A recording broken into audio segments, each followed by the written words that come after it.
needs a lot of skills of a person to how to manage a business, how to manage your clientele, and how to do your job. Because in the same time, you have to be a good speaker, good barber, and good businessman. Yeah. You gotta control the people. When someone comes and sits in your chair, it's in your hand whether is he gonna come back or he's gonna go away. That's his last haircut. Yeah. So, but the way that I do it is I think I'm doing all right because anytime like someone comes for a first haircut, that's not his last.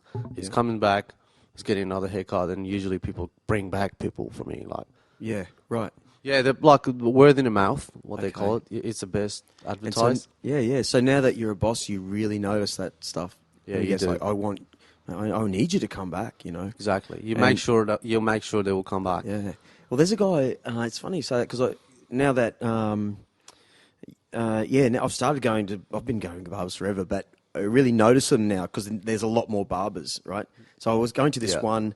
I can't even say the name because it's a tight industry, but there's a guy and he's as tough as nails. Man. He's got boxing pictures up everywhere, and I thought we'd get along, but when I walk in there, he's always got this bad face. Anyway, we don't get along. And I was forced to go, I love the place, but I had to drive it to another place where the guy down the road really greeted me at the door like, hey, man. And we just carry on the conversation. He has this art of remembering names, this other guy. But it means I have to hide from the guy Yeah. down the street. That's what I mean, man. Yeah. You gotta be friendly. You gotta be presentable. You gotta have a face for different kind of people. You get from 2 years old to 89 years old customers. So you gotta be a person. Everybody's cup of tea in Yeah. your own business, not not your own life, Yeah. but for the business, for the face and image of your business, you got to be everybody's cup of tea if you want to get everybody. But it depends. I worked in a place. We only had one base of clientele, which was between 15 to 25. Right. No one else. Like you don't get pensioners, you don't get ladies, like you don't get kids. Well, They don't like that's what who he was. Like that was his own path, and he was gonna go that way. yeah. You know what I mean? Like Yeah. it's different the way you talk to the people. You know the expectations and Yep. the conversation that you make with the people. Yep. They will keep up with you, or they will go somewhere else. Right. You live it up to them, but you're gonna make sure they will bring them back the money. Wow. So everything about the place. I went to that, I'm going to say it, yeah, but Mods and Rockers in Surfers Paradise. Have you seen that place? Yes, And I they- have. Yeah. Yeah, and it's so styled and detailed. They got all sorts of stuff on the walls and stuff, and it's just cool. You know, that sort of, Yeah. what's the name of your place? Razor King Cuts, they're called. Razor King Cuts. Yeah. Yeah? That's that name actually comes from inside of me. I'm pretty fast with razor and scissors. Really? Like kind of really fast. Yeah. Not even just working with doing it. I do a lot of trick with scissors and Okay. kind of like running around and rolling around. And When did you start cutting someone's hair? So you're in the shop at 13, but when did I was when did he say, hey? 14. Yeah. Yeah, 14 started with my friends. Okay. Started with my friends, and I was 14. I couldn't even reach. I had to use a small chair because I'm a short guy. So So am I, man. yeah, and I used to use short chairs to put them down and then start cutting hair. And my uncle came up and quality check and give it a fix at the end, and then let him go. And then by I was 15 and a half, I had my own clients. And then after a while, my uncle's client came to me, and then I became Ooh. yeah. Well, I had a go. I had an actual really good go at that shop, and a lot of people came to me, and I had a good start. I kicked it pretty well, and I was pretty well known in that town. Yeah. In what town? Yeah, it's called Kermanshah. Yeah. Yeah, it's in west of Iran. West of Iran. Wow. And how's your uncle now? My uncle, he's actually retired. He sold Yeah. his business and he's living the dream. You know, Yeah. he's not working and go around and holiday and partying, and he's doing all right. When you went to Japan, did you check out the barbering scene? Because I've got a friend Masa, who's a barber Japanese barber down there, and he said it's so different. It is different. Why? Because they have Asian hairs, and Japanese Oh. hairs are totally different with everybody else. Wow. Yeah, Okay, they tell have us. thick hair and black hair, Straight. straight hair, and they sticks up all the time. And there is a particular word to cut those kind of hairs. And The thing is, Japanese barbers or Japanese hairdressers, they only know how to cut Japanese people. Right. If you go You're trained to do if you that, go from yeah. Australia, go to them, they're gonna give you a worst haircut you've ever had because your hair is totally different with what they are. Wow. And yeah, but I couldn't learn anything from them because they were Yeah. pretty much specific for themselves. Okay. But Well, what's a typical Aussie's hair like? We all go thin. Yeah. Thinning sort of. yeah, you know, typical Aussie haircut is two around the side, mate. Trim the top. Yeah, mate. Yeah, mate. You know, fuck all. I just want to mess All right. it up, mate. What's a typical guy from Iran's haircut? It was. And how would he say it, mate? But, Tell me. Come on. yeah, make me look sexy. Yeah, that's yeah. what they are. Yeah, That's it. just come in and then Just they do don't whatever care. it is. Just And make do they you look blame sexy. you though? Yeah, they do actually. Yeah? Yeah, they're pretty strict. Like, when I moved from Iran to Australia, I realized how easy it is cutting hair in over here because I used to wash the hair, cut it, style it, Yeah. wash it again, and then put some product in it, style it again, and give it a go. Like it was like 45 minutes job for like 2 times washing and putting a lot of effort and talking and making them understand your fucking hair is not gonna look any better than this, mate.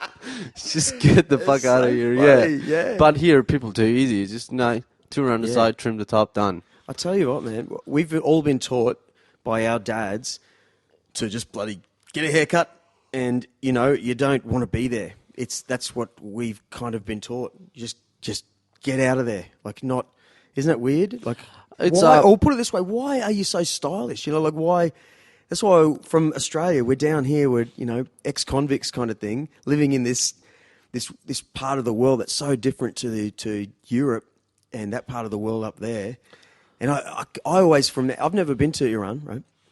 But I had I lived in a lady's house.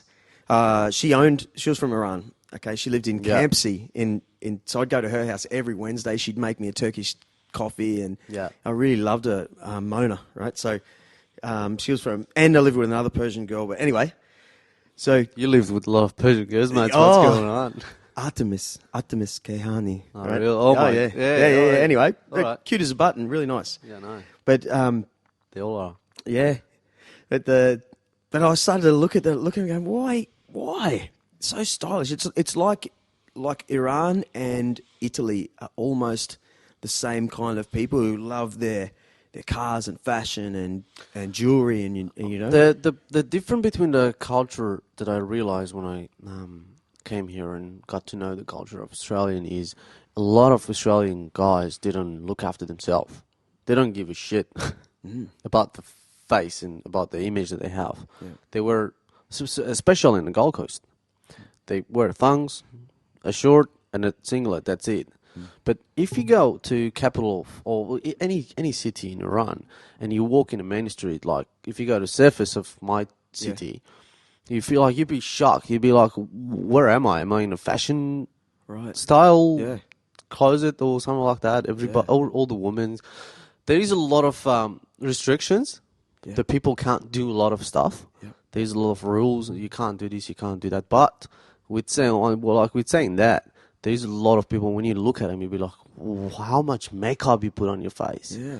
Why are you wearing like 8 rings? Why are you wearing like 3 bracelets? Why are you wearing 2 watches in your hands? And like fancy shoes? You dress up like really nice. Yeah. They call it gay over here for like, if you dress up like that, you'll be like, oh, look at this gay cunt, Yeah. But over there, you just do. That's everyday life. Yeah. Yeah, that's everyday life. You dress nice, Yeah. you work. It's just what they are. And in Japan, the guys get into it as well.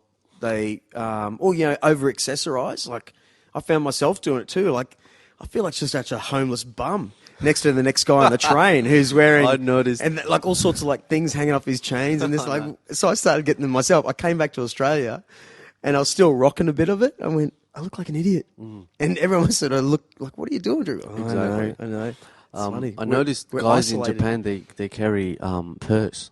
Yeah, a little bit. Yeah. Yeah, I don't know, but like I was It's like, a oh. European carry-all. Yeah, I don't know. That was really good to Yeah. see, and I'm like, why are Very everybody's funny. gay here? But like, I had a friend, and she's like, no, they're not gay. Okay, It's well, what just does the a gay fashion. person in Iran look like then? They, no, but literally, Hot pants. no, the people, the gay people are very scary of it back there because they don't have any protection, they don't have any respect, and especially from the government. Government is suck over Yeah, there. that's what my friend Mona said. Yeah, They government don't have any love for the people. So Right. population are suffering for the last Yeah. 35 years. And there are not many people educated about this matter and not many people about what is happening back in Iran to the own Iranian people. But gay people, Yeah, you have to hide it. you got to hide it. And yeah. they don't, some people, they don't hide it. They just grow hair and, long hair, and then they fix the eyebrows and, Right. fix the eyebrows like a gay. And I don't know how they are, but like... It's very it's obvious, and they dress up like a gay, and they walk like a gay, and Well, yeah, what the well- gay person does, I don't know. Gay Yeah, well, everywhere yeah, is he's gay. born gay. Yeah, Really. yeah, they're just born gay. They Yeah. don't. That's not their fault anyway. No. Yeah. So. Well, tell me more, man. No, what I really want to get at is what. Yeah. Did you take over a barbershop there, or did you set it up? Like, I want to know how it's only 4 years ago. That's nothing. That you're in another country, and now you're actually doing rent paperwork and stuff with real estates and trying to get the plumber to put the tap on over here, and you know what I mean. Like that's a big hurdle in people's minds. Yeah, all right. I'm starting with the beginning, with what happened. I bought the business. I was working with a guy in Murungaray, and I had a customer. Excuse me. He came in and we were having a chat, and he offered me a job. He said, I can open up a barbershop and you can manage it for me. That was the time I was thinking for myself to open a business, to get a shop, hire a shop, set it up, and start my own. And he came to me and he said, mate, and I told him, I said, man, honestly, I would love to, but this is a time for me to move on and go one step further and do my own thing. So I don't really want to do that. And he said, yeah, so if you want to do that, I know a guy. He sells his business. He gave me his number. We talked, and then we came up with the agreement, and then I bought the business. So that was really, very unexpected, and I didn't really expect that to happen that quick. I was planning for the next 12 months, and it just happened in, a month later than that conversation that we had with the guy. Came to that shop, and it started, took it over. It was already a barbershop. And very small setup, very basic barbershop, not really looking good. And 12 months, same look and same stuff. I worked in it, and then after 12 months, I rebuilt it myself. Wow! So all those things that you just mentioned, the plumbing and doing the building and plastering and this kind of stuff, I did it my own. Yeah, cool. Cool. So that was. And as a man, I feel like it's all about territory. You know, when you move into some place, and you're like. You still get that uneasy feeling, but after 12 months, it's mine. Exactly. I'll do everything in this. Yeah. Especially when I changed it around, that was exactly what I wanted to be. So I said, yeah, cool. That's me. I reckon that'd be a high rent sort of deal. Oh, listen to me. I'm telling you because it's on the top. It's in a main street, massive exposure, Bundle Road. Bundle Road, number 20 Bundle Road. Yeah. So. There's a lot of haircuts to be made to pay rents and things. Yeah, rent is pretty dear. That's a very expensive area, but it's all right. It depends how you a lot of small businesses, they go down and then they close it down. But thankfully, I've been doing all right, and I get to pay the bills and survive nicely. If that makes sense. Do you have do you think why the other guy was struggling? The other person before you? He actually moved back to not back. He moved to Sunshine Coast. Okay. So he just he had a business down there, with Mrs. or something. He just met the girl and he left everything behind for a lady. Hey. Yeah. So lucky guy.